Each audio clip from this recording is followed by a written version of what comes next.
negative thoughts often stand in the way.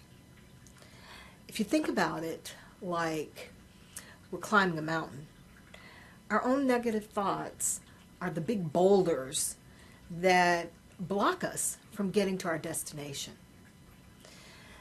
Sometimes, our thoughts are so big and so massive that we forget that we could just walk around them. We don't have to walk over them, and we don't have to push them out the way. We can walk around them.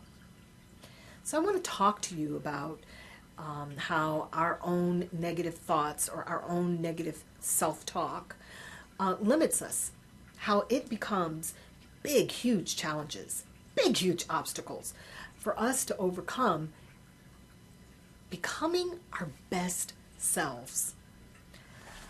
Okay, so I call them gremlins, the little things that sits on our shoulders, that internal critic, the, oh, you can't do this because, oh, you're not good enough, that internal chatter that we have that prevents us from even trying.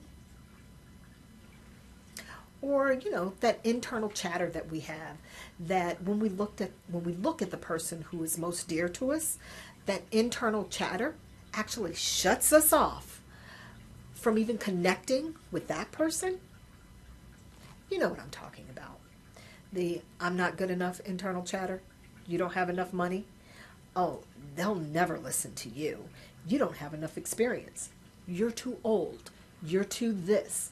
You're too that. That internal chatter. So one of the best ways that we can overcome that internal chatter is to acknowledge it. And let me tell you, I used to think, okay, I have to turn it off. But the more you try to turn it off, the louder it becomes.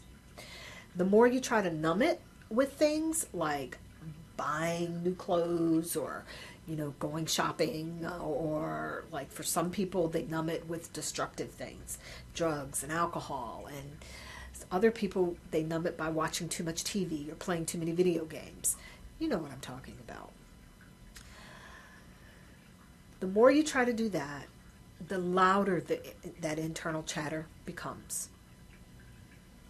So the easiest thing to do is to stop and face it. So how do you do that?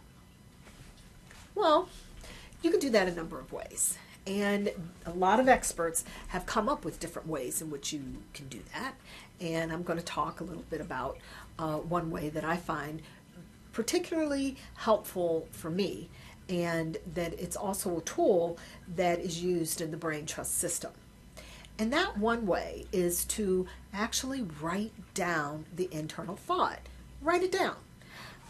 If that thought is telling you that, oh, I'm just too stupid, or I'm just not smart enough to do this. How in the world can I ever accomplish my goal? If that's that little internal voice that you're hearing, write that down. And then ask yourself, is this true? And then ask yourself that question for the second time. And then ask yourself that question again for the third time. Now, after you do that, if it really is true that you don't have the knowledge or the learning to do something, then what can you do about it? And if you ask yourself, like I said, after 3 times, if you sit down and think about it, if you find out that no, that's not true, then reframe that into a different thought. Sometimes you might have to read over it time and time again. That's okay. That's okay. But after a while, by using this method, you can really calm down that internal mind chatter that we all have and find yourself in a quieter place where you're able to think from the perspective of just how wonderful you are as you're reaching and accomplishing your goals. Try it. Let me know how it works for you.